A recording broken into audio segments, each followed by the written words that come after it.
ऐसे परिवार जो अपनी बेटी का रिश्ता कर देते हैं, शादी नहीं कर पाते, उन बेटियों का विवाह होता है। कुछ दिव्यांग हैं, किसी का हाथ नहीं है तो किसी का पैर नहीं है, कोई चल नहीं सकता तो कोई सुन नहीं सकता। तो इस तरीके की बेटियों का विवाह हमें सौभाग्य मिल रहा है कि परमात्मा हमें ये सौभाग्य हमें प्राप्त करे। तो एक बच्चे को शिक्षित करने का मतलब है कि एक अपराधी कम। अगर किसी बच्चे को हम शिक्षित कर देंगे तो उसकी 3 पीढ़ियाँ शिक्षित होंगी।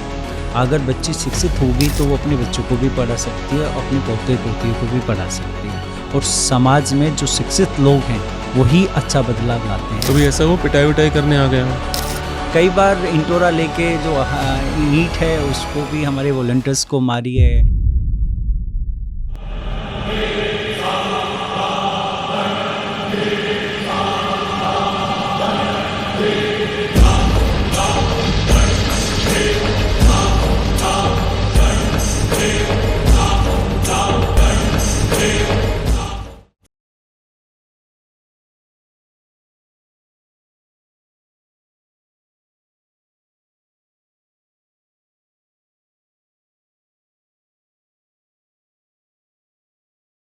वह मैं बैंकर था, लेकिन चीज़ें जैसे अभी हमारे पास 200 से ज़्यादा बच्चे स्ट्रीट के हैं जिनको हम पढ़ाते हैं, जिनको उनके हाइजीन के ऊपर काम करते हैं, उनको डेली भोजन भी प्रोवाइड करते हैं। मैंने देखा था वीडियो भोजन खिलाते हुए।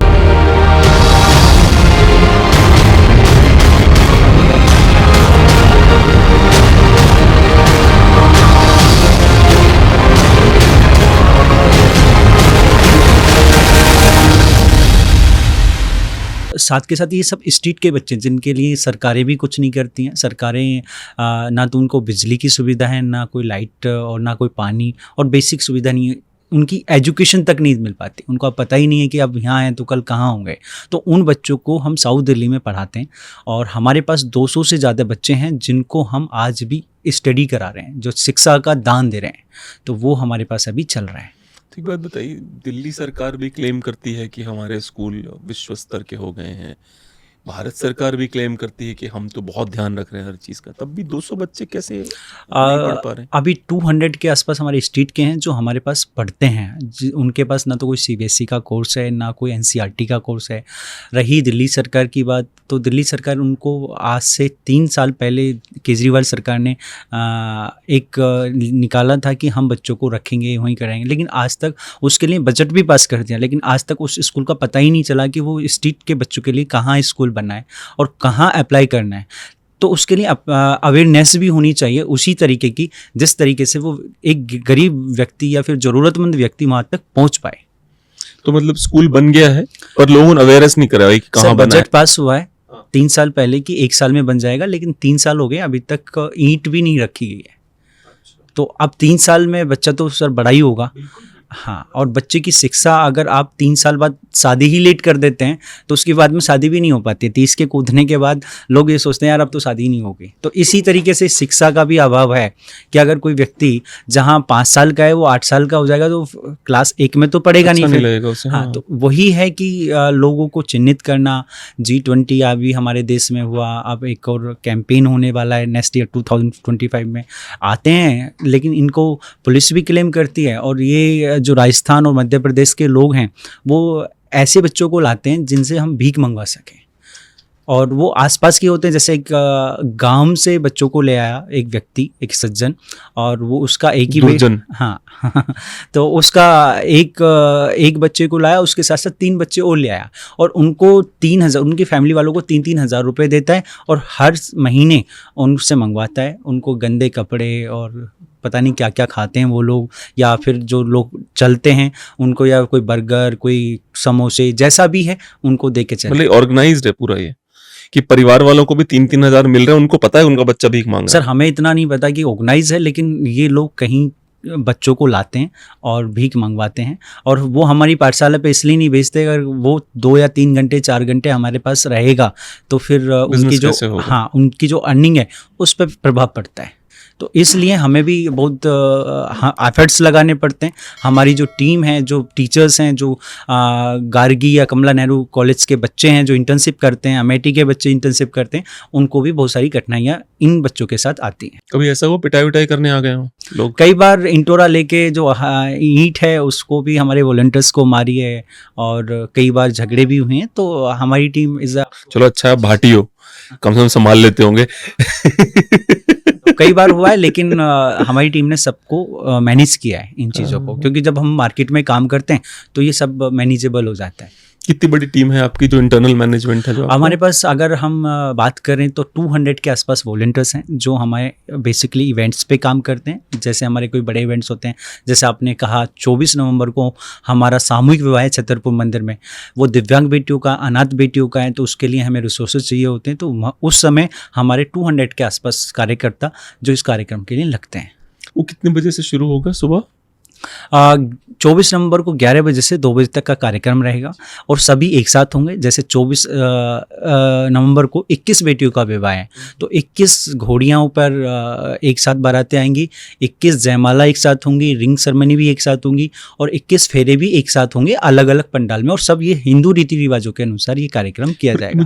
मुझे आपकी ये चीज़ बहुत अच्छी लग रही है कि जब आप गरीब की शादी करवा रहे हो तो गरीबी से नहीं करवा रहे हो, आप उनको हर वो खुशी दे रहे हो शादी में जो मिलनी चाहिए। ये बहुत अच्छी बात है।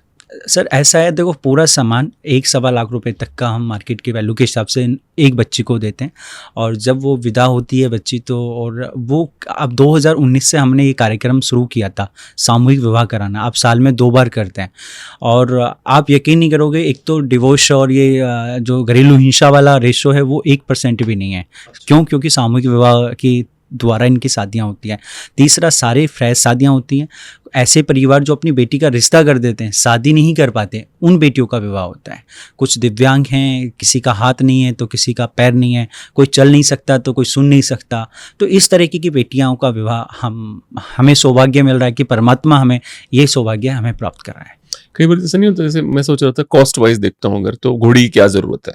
जैसे कॉस्ट वाइज सोचो ना कि गरीब की शादी तो है, घोड़ी की क्या ज़रूरत है, या 21 पंडाल की क्या जरूरत है, पर वो जो चीज का आप ध्यान रख रहे हो ना, ये बहुत बहुत अच्छी बात सर है। गरीब और अमीर में कोई फ़र्क नहीं पड़ता, बस ये होता है कि हर बेटी का सपना होता है कि अगर मेरी शादी हो तो ये भी हो, क्योंकि वो सपने सजोई के रखे जाते हैं शुरू से, बचपन से, और हर बच्चे का सपना है, चाहे वो गरीब है या अमीर है, कि मैं घोड़ी पे बैठूं। तो हमें ये समाज इसके ही सहयोग से इन चीज़ों का अरेंज किया जाता है, और समाज इन चीज़ों में बढ़ चढ़ के हिस्सा लेता है, और बहुत सारी RWAs, बहुत सारी ऑर्गेनाइजेशंस, बहुत सारी सोसाइटीज़ वहाँ आती हैं और अपना सहयोग देकर उन बच्चों का विवाह संपन्न कराती हैं अपने सामने। और वहाँ अगर मैं बात करूँ तो 5 से 7 हज़ार लोग उस समय खड़े रहते हैं जब तक उन बेटियों का विवाह ना हो। ये छतरपुर मंदिर की बात कर रहा हूँ।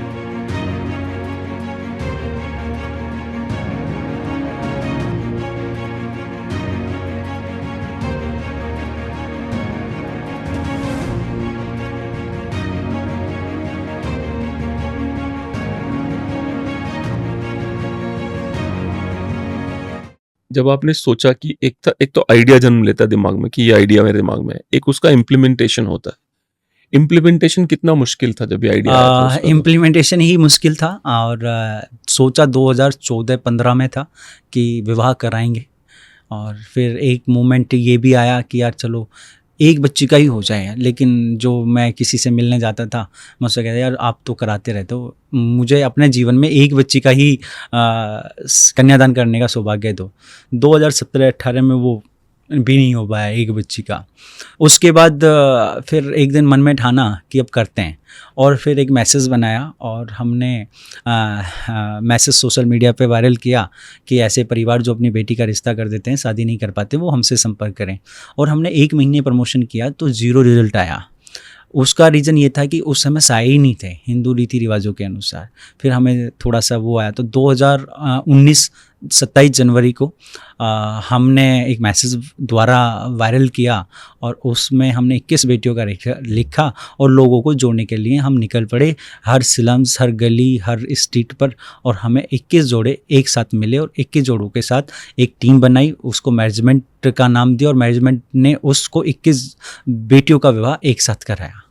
तो ये बेटी फाउंडेशन 2019 में ही हुआ। 2019 में। तो 2019 आपकी पहली बड़ी अचीवमेंट हाँ, थी। पहली स्टार्टिंग जो इम्प्लीमेंटेशन थी वो हमने की, और उसके बाद हमें थोड़ा सा किक मिली और हम धीरे धीरे उस कार्यक्रम को साल करते रहे, और 2023 में फिर हमने ये कार्यक्रम 2 साल में 2 बार करना शुरू कर दिया।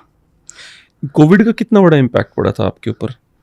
कोविड का तो सर सब पे ही इम्पैक्ट पड़ा, पूरी दुनिया ने ये सारी चीज़ें झेली, लेकिन कहते हैं ना कि समाज के लिए अगर आप कार्य करते रहोगे तो आप समाज के लिए अगर काम करते रहोगे, तो जब कोविड चल रहा था तो हमने समाज के लिए काम किया और समाज ने हमें सपोर्ट किया, तो हमें एक अच्छा किक मिला कोविड के समय पे। क्योंकि जब हम समाज में, सोसाइटी में ऑक्सीजन के लिए, मेडिसिन्स के लिए, लोगों के खाने के लिए, बच्चों के मिल के लिए काम कर रहे थे, तो समाज हमें डोनेट कर रहा था उस समय। तो आप डर नहीं रहे थे आपको कोविड हो जाएगा? डरती तो दुनिया थी, लेकिन धीरे धीरे भगवान का नाम लेके हम आगे बढ़ रहे थे, तो कोविड नहीं हुआ। आपने एक बहुत इंटरेस्टिंग बात कही कि हमारे बच्चों के डिवोर्स के परसेंटेज नहीं है। तो जैसे 2 अलग अलग लोग मिल रहे हैं, उनकी आप शादी करवा रहे हैं, तो डिवोर्स के परसेंटेज क्यों नहीं है? क्या कारण हो सकता है उसका? सर, डिवोर्स का सोशल जस्टिस परसेंटेज कैसे मेंटेन हो रहा है उसमें? डिवोर्स का जो परसेंटेज है वो हमारे यहाँ में नहीं होता, क्योंकि वो कम्युनिटी वाइज उनका एटीट्यूड नहीं होता एक तो पहला, और उसमें कोई इकोसिस्टम नहीं होता। जैसे आज ही हमारे पास कुछ जोड़ा रजिस्ट्रेशन के लिए है, आज हमने क्लोज कर दिया एक केस, तो वो कुम्हार था, कुम्हार जाति से, तो वो क्या करता है, उनको मिट्टी में ही काम करना है, उनको दिए बनाने, घड़े बनाने, फिर उनको सेल करने, तो उनको पता है कि हमें दोनों को यही कार्य करना है, तो वो प्यार से अपना दोनों कार्य, मिट्टी लाते हैं, अपने उसको गूंथते हैं, फिर उसको बनाकर पकाते हैं, और फिर उसको एक सड़क के किनारे एक उनकी दुकान है और वो उस पर बेचते हैं। तो इस तरीके के जो बच्चे हैं जिनको, अच्छा, उनके जो बच्ची है उसके माता पिता भी नहीं है, तो जो उसकी भाभी थी या उसकी नानी, उसने अपना वो तैयार है उस बेटी का कन्यादान करने के लिए कि हमारे पास तो पैसे नहीं है। तो उस तरीके से एक हमारे पास एक केस था यहाँ का, हमारे साउथ दिल्ली के सिलम्स का, उसके नानी थी और कोई नहीं था, मामा भी थे, लेकिन माँ बाप बचपन में छोड़ के चले गए उस बिटिया को। 18 साल के ऊपर हुई तो मामा थे 3, लेकिन मामा ने कोई गौर नहीं करी उसकी शादी के लिए। क्योंकि मामी चाहती थी कि यार हम क्यों करें इसके, ताकि पैसे खर्च होंगे। तो उसका भी विवाह छतरपुर मंदिर में 24 नवंबर को हो रहा है, और उस बच्ची के साथ भी बहुत सारे अत्याचार हुए अगर उस बच्ची की हिस्ट्री में आप जाएंगे तो, क्योंकि हम उनकी सारी हिस्ट्री पूरी वेरिफिकेशन, पुलिस वेरिफिकेशन, 2 वेरिफिकेशन करके लेते हैं। और अगर इस तरीके के परिवार हैं, उनको पता है कि हमें रहना ही अपने एक पति के साथ है, और दूसरा एटीट्यूड नहीं होता, तीसरा हम अपने फार्म में भी लिख देते हैं, अगर आप पूरी ज़िंदगी अगर आप पे ऐसी चीज़ें नहीं हुई तो 1 लाख रुपए का आपको अनुदान बेटी फाउंडेशन को देना पड़ेगा। तो अगर उनके पास लाख रुपए होते तो एक भय रहता है, मतलब एक डर रहता है कि यार अगर हमारी शादी टूटी तो हम लाख रुपए फाउंडेशन को कहाँ से हैं। तो हालांकि आज तक हमने ना तो लिए हैं, लेकिन एक थोड़ा सा भय हमने किया हुआ है। तो हमारी वेरिफिकेशन होने के बाद फिर हम पुलिस वेरिफिकेशन भी कराते हैं, जिससे कि हम क्लियर हो जाएं कि हम जिनकी शादियाँ कराते हैं ये सामाजिक रूप से ठीक है। तो ये एक घरेलू हिंसा, और इनमें देखो तनक बनक तो सब में होती है, बाकी ऐसा नहीं है कि किसी ने क्रॉस ही कर दिया हो लाइफ को, तो वो चलता है। जो दिव्यांग लड़कियां जो हैं, उनकी जो आप शादी करवा रहे हैं, तो लड़के नॉर्मल हैं जिनसे शादी हो रही है, लड़कों में भी कुछ प्रॉब्लम? देखो ये एक संयम रहता है लड़का लड़की का, और वो उनके जो जानने वाले हैं वही डिसाइड करते हैं किस लड़के से किससे कराना। अच्छा, मतलब आप लोग केवल मीडिएटर हो? We are mediators for the marriage only. जी, और वो लोग लेकिन असल में परिवार को देख लेता है। लेकिन वो भी एक बहुत अच्छा कार्यक्रम होता है कि जहाँ पे लोग दिव्यांग बेटियों को अपना रहे होते हैं, और वो भी एक संयम होता है कि जो बच्ची सुन नहीं सकती या बोल नहीं सकती उसको भी एक नॉर्मल व्यक्ति अपना रहा होता है। वो कैसे ही सोसाइटी के दबाव में या उनका जानने वाला हो, और ना तो हमारे यहाँ लव मैरिज होती हैं, ना कोई ऐसा पहले कोई शादी हो चुकी है उसकी होती है, और 18 साल की लड़की 21 साल का लड़का, ये हमारा कंपलसरी रहता है। और फिर जब उनके विवाह होते हैं तो वो सब आते हैं, हम शादी का जोड़ा देने के लिए भी बच्चियों को बुलाते हैं, उनकी एक काउंसलिंग भी होती है कि आपको फ्यूचर में कैसे रहना है। और एक दिन पहले, मतलब 24 नवंबर की शादियाँ, तो 23 नवंबर को हम उनके परिवार वालों को बुलाते हैं कि आपके घर में बच्ची जा रही है, और फिर हम उनको प्रॉपर काउंसलिंग के लिए एक टीम होती है, तो उसको हम प्रॉपर काउंसलिंग देते हैं ताकि वो जाए तो उनको ऐसा ना लगे कि यार कोई एक बर्डन हमारे ऊपर आ गया। उनके छोटे छोटे घर होते हैं, और मैं कालका जी में एक गोविंदपुरी एक एरिया है, तो मैं वहाँ एक वेरिफिकेशन के लिए मुझे 2022 में जाने का मौका मिला अपनी टीम के साथ। तो जब मैं उस बच्ची का विवाह के लिए वेरिफिकेशन के लिए गए तो वहाँ 6 बच्चियाँ थी उस परिवार के लिए, और कालका जी मंदिर में वो भीख मांगती थी महिला। और जब हम उसके घर गए तो दीवारें तो थीं, छोटी सी से एक कॉलोनी मिली हुई थी सरकार की तरफ से, लेकिन ऊपर टीन आधी थी आधी गायब थी। तो अगर बरसात आ जाए उस समय तो उसका आधा सादा सारा सामान भीग जाए। तो ऐसे ऐसे छोटे छोटे उनके घर होते हैं, तो वो कहाँ सामान रखें, किस तरीके से रहें। बाकी हमारा एक क्राइटेरिया है कि बच्चा कुछ ना कुछ कर रहा हो, चाहे वो ड्राइविंग कर रहा हो, चाहे माली का काम कर रहा हो, कुछ ना कुछ ऐसी व्यवस्था करें ताकि हमारी जो बहन है, हमारी जो बेटी है, उसको कुछ खिला के कमा सके।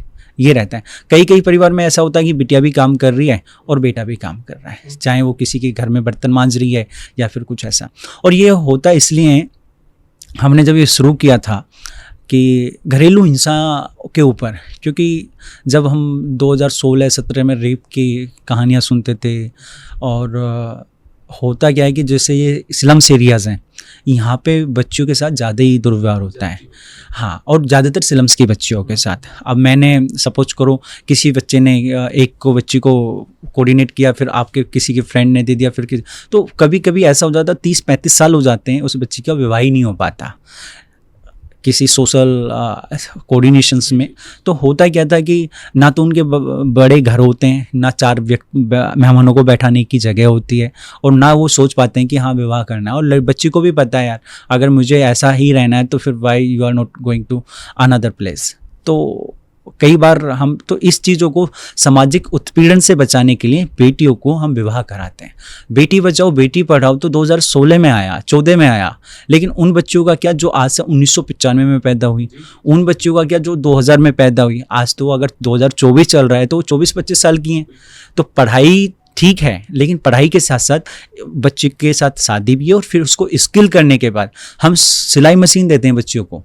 हम यहाँ पे आके खरीदना, हम बहुत मुसीबत से बना रहे हैं, मांस भी बना रहे हैं, भी बना रहे हैं, यहाँ पे आके खरीदना हमारे पास।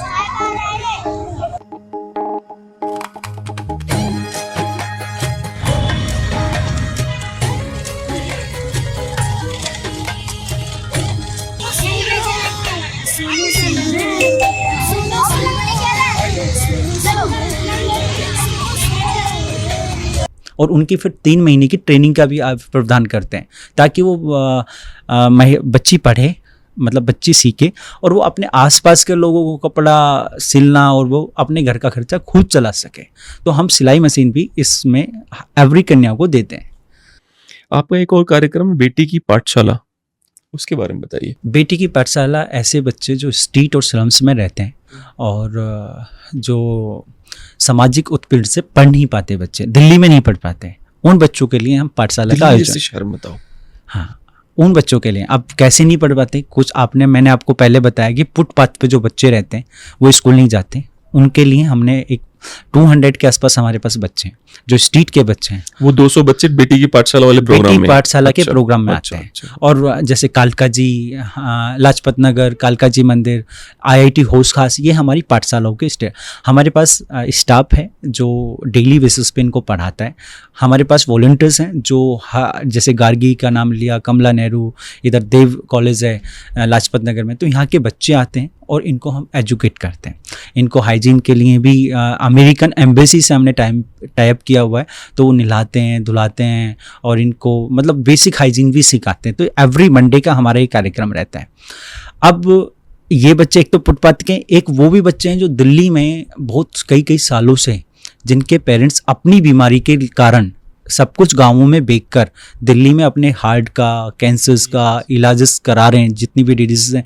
तो हमारे पास कई सारी धर्मशालाएं IIT होश खास में, उनके पास पढ़ाने को बच्चे नहीं हैं, क्यों, गांव में सब कुछ बेच दिया, अब यहाँ आ गए। किसी की माँ बीमार है तो किसी का फादर बीमार है, और वो कई सालों से यहाँ रहते हैं, तो बच्चों को नहीं पढ़ा पाते। तो एम्स के पास हमारी पाठशाला होश खास में चलती है। उस पाठशाला में भी बच्चे बहुत इस तरीके के आते हैं जो स्कूल जाते ही नहीं हैं। और शिक्षा हर बच्चे का अधिकार है, और हमने ये शिक्षा एक स्ट्रीट पे ही शुरू की है। और आज हमारे पास, हमने 30 बच्चों से शुरू किया था जब 2021 में ये हमारा बेटी की पाठशाला शुरू हुआ। एक प्रोजेक्ट है बेटी फाउंडेशन का ही, आज हमारे पास 200 से ऊपर स्ट्रीट के बच्चे हैं जिनको हम पढ़ाते हैं स्ट्रीट पर ही। तो जो आप लोग खाना देते हैं शायद वो सबसे बड़ा उनका पॉजिटिव पॉइंट है, जो आप लोग हॉट गरम खाना देते हैं सर उन खाने हम के लिए। खाना सोसाइटी के माध्यम से देते हैं। सोसाइटी के माध्यम से जैसे सपोज करो लाजपत नगर है तो लाजपत नगर का एक दिन होता है, एक दिन जीके का होता है, तो वहाँ की महिलाओं का एक टीम बनी हुई है, या होश खास का तो एसडीए की एक टीम बनी हुई है महिलाओं के ग्रुप, तो उनका रोस्टर चलता है कि 1 तारीख को उस महिलाओं को देना, 2 तारीख को, तो पूरे महीने का ऑलरेडी सेट हो जाता सोसाइटी को खाना कि किन व्यक्ति को कहाँ से कैसे देना है। और वहाँ आसपास ढाबे होते हैं, उन्हों से उनका संपर्क रहता है और उनको पता है कि आज मेरा खाना, तो वो खुशी से बहुत ही ब्लेसिंग से देते हैं। और इवन एक महिला हमारी मतलब सोसाइटी में एसडीए में रहती है, उन्होंने तो अपने स्पेशल एक दिन के खाने के लिए अपने 5 बर्तन खरीदे हैं जिसमें कुकर है कि अपने घर से ही खाना बना के उन बच्चों को भिजवाऊंगी। तो ऐसे लोग भी हैं जो हर दिन खाना देने के लिए स्वयं आते हैं और अलग अलग दिन का वेट करते हैं। और उनका व्हाट्सएप पे ग्रुप बना हुआ है रोस्टर वाइज कि 5 तारीख को इनका होगा, 20 तारीख को इनका होगा, 18 तारीख को इनका होगा, इस दिन हमारी पाठशाला बंद रहेगी। तो सारा कुछ मैनेज है और ये सब प्लान है आगे के लिए ताकि हम लंबे चलते रहें। नहीं बिल्कुल, मैं ये कह रहा था कि दरअसल क्या होता है बच्चों के लिए ना खाना जो है वो बहुत पॉजिटिव चीज़ है। वो पढ़ाई भी इसीलिए करते हैं आज खाना बढ़िया मिलेगा जी, छोटे होते हैं उनको बड़ा मजा आता है उसके लिए। और उन लोगों से कैसे डील करते हैं आप जो लोग कहते हैं बेटी का काम, बेटियां हैं मतलब बड़ी हो जाएंगी, इनका काम ही क्या है घर में चल के खाना बनाएं और ये करें वो करें, बहुत सारे ऐसे लोग मिलते होंगे एक आपको। बच्चे को शिक्षित करने का मतलब है कि एक अपराधी कम। अगर किसी बच्चे को हम शिक्षित कर देंगे तो उसकी 3 पीढ़ियाँ शिक्षित होती हैं। अगर बच्ची शिक्षित हो गई तो वो अपने बच्चों को भी पढ़ा सकती है, अपने पोते पोतियों को भी पढ़ा सकती है। और समाज में जो शिक्षित लोग हैं वही अच्छा बदलाव लाते हैं अकॉर्डिंग टू अदर्स।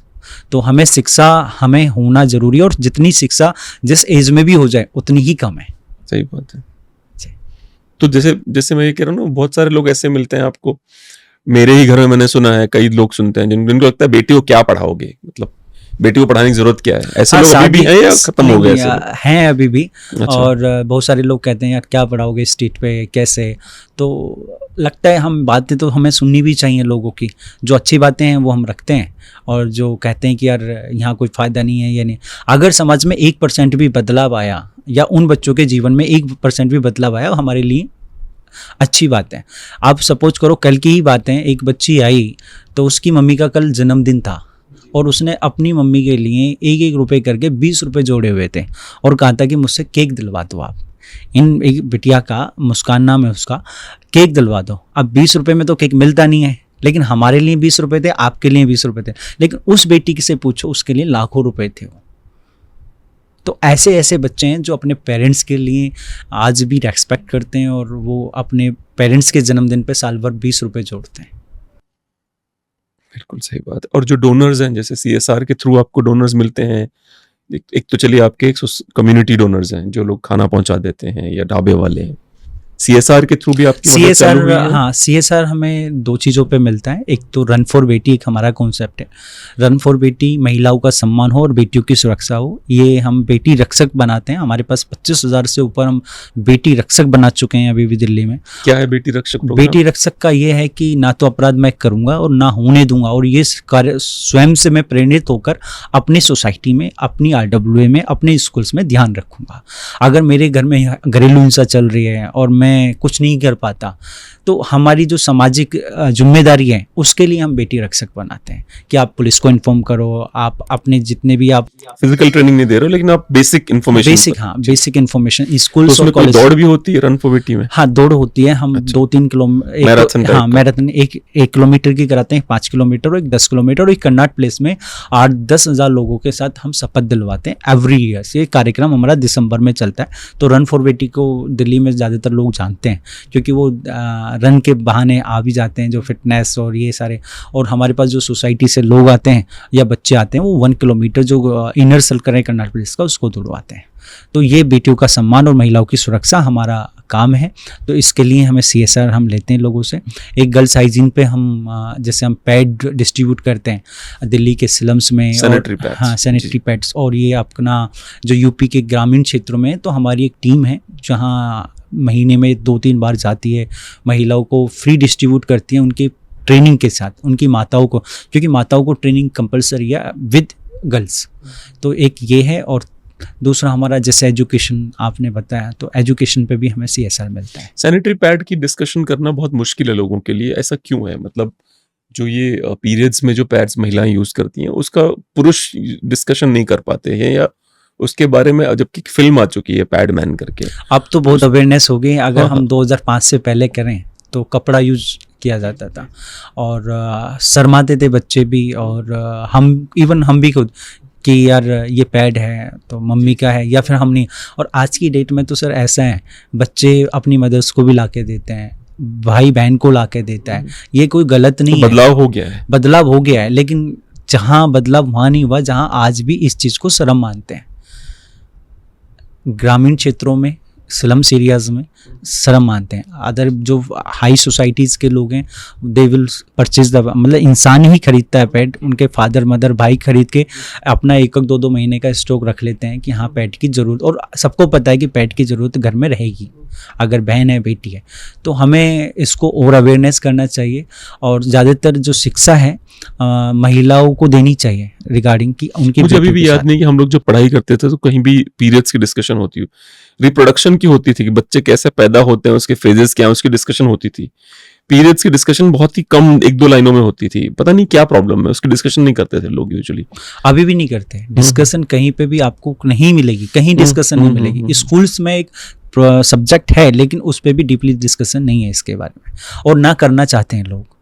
उसका भी एक अपना एक वैज्ञानिक रीज़न है, क्योंकि महिलाओं के ऊपर अत्याचार तो सब करना चाहते हैं, लेकिन कोई समाज में बदलाव लाना नहीं चाहता। महिलाओं को, अच्छा यहाँ देश में क्या समस्या है कि अगर किसी के ऊपर बीत रही है तो वही जाने। अगर यही बातें पुरुषों के ऊपर अप्लाइड होती तो फिर अलग ही डिस्कशन चलता। क्योंकि ये महिलाओं का ही पार्ट है, तो महिलाओं का डिस्कशन तो होता है, लेकिन महिला का पुरुष के साथ डिस्कशन इस बारे में नहीं होता। वाइफ हस्बैंड से आज की डेट में ग्रामीण क्षेत्रों में ये डिस्कशन नहीं करना चाहती कि पैड की ज़रूरत है, लेकिन उसका जो पति है वो भी नहीं लाता। हाँ नहीं, वो तो नहीं, ये तो बिल्कुल सही क्या। लोग लगता है बिना मतलब के खर्चा है, क्या करना। तो लीगली रजिस्टर्ड हैं आप लोग, या कहीं कोई पुलिस भी डिस्टर्ब करती है? ऐसा कभी हुआ है कि पुलिस वाले डिस्टर्ब कर रहे हो? नहीं, हमें आज तक पुलिस का सहयोग ही रहा है, सहयोगी मिलता है, और जो दिल्ली के डिपार्टमेंट हैं उनका भी सहयोग रहा है। और हम रजिस्टर्ड हैं FCRA में, और इंटरनेशनल ऑर्गेनाइजेशन है, और साथ के साथ इंडियन गवर्नमेंट के साथ भी हम we have all documents, yes, with और अप्रूवल। सारे अप्रूवल्स हैं, सारे डॉक्यूमेंट्स हैं आपके पास FCRA के? FCRA, CSR और अपना इंडियन गवर्नमेंट के साथ जितने भी डॉक्यूमेंट्स चाहिए वो हमारे पास हैं। तो भारत सरकार ने मदद करी है आपकी? जैसे दिल्ली सरकार या भारत सरकार है, काम तो उनका है ये। देखिए, बच्चों की शिक्षा का काम भारत सर्व शिक्षा अभियान में भारत सरकार का काम है ये, उनका काम आप कर रहे हैं। कभी भारत सरकार या दिल्ली सरकार से मदद मिली आपको? उनसे तो मदद नहीं मिली, लेकिन हमने उनकी मदद की है। शिक्षा में बच्चों को जोड़ना हमारा एक उद्देश्य है, एज ए सामाजिक दायित्व मान लीजिए। और बेटी फाउंडेशन के जितने भी कार्य करते हैं वो सरकार को ही मदद करते हैं, और चाहे वो बच्चों की एजुकेशन से ले, सब हम कहते हैं कि 200 हमारे पास स्टूडेंट्स हैं, तो हम उनके एडमिशन सरकार में ही कराते हैं। अब होता क्या है कि हम we are not registered in CBSE, तो हम डिग्री तो दे नहीं सकते। तो हमारा पहला दायित्व ये है कि बच्चा आया, बच्चे का एडमिशन सरकारी स्कूल्स में कराया, उसके प्रिंसिपल से बात करके। ढूंढना तो सरकार को चाहिए, लेकिन ढूंढ हम रहे हैं। तो हमारा ही दायित्व है कि हम उनको, हाँ सपोर्ट तो देखो सरकारों का रहता है, अगर ऑर्गेनाइजेशंस बड़ी है, ऑर्गेनाइजेशन और सोसाइटी से का बड़ा सहयोग है। क्योंकि वी आर हेयर, हमने जब 2016 में बेटी फाउंडेशन शुरू किया था तो हमने नहीं सोचा था कि हम इतना ऊपर आ जाएंगे। ये सब हमारी सरकारों की वजह से, हमारे कार्यकर्ताओं की वजह से, हमारे दानदाताओं की वजह से ही हो पाया। तो हम तो हर किसी का शुक्रगुजार करते हैं। आप व्यक्तिगत रूप से कैसे पैसे कमाते हैं? जैसे आप कैसे पैसे कमाते हैं उसमें से, क्योंकि आपकी भी तो एक जिंदगी है। मैंने आपको बताया आई एम MBA, तो आई एम द बैंकर। अच्छा, अभी भी आप जॉब करते हैं? हाँ, मेरा कोटक बैंक के साथ। तो फुल टाइम नहीं करते ये काम आप? देखो, हमारे जितने भी बेटी फाउंडेशन में लोग हैं वो सब पार्ट टाइम करते हैं, और कोई प्रॉपर्टी का काम करता है, तो कोई कॉर्पोरेट में, अमेरिकन एम्बेसी में, अमेरिकन एक्सपीरियंस में कोई ना कोई जॉब कर रहा है। तो जितनी भी मीटिंग्स होती हैं हमारी सैटरडे संडे होती हैं, और जितना भी काम होता है वो सब ऑफिस के बाद। लेकिन जो हमारे सेटअप चलते हैं, जैसे बेटी की पाठशाला, सामूहिक विवाह, इनके लिए हमने लोग रखे हुए हैं जो इनको ऑर्गेनाइज करते हैं, लेकिन ऑल आर फ्रीलांसर्स। जी जी। ठीक है अनुज भाई, बहुत अच्छा लगा आपसे बात करके, सभी सवालों के बहुत अच्छे जवाब दिए आपने। It was very nice talking to you.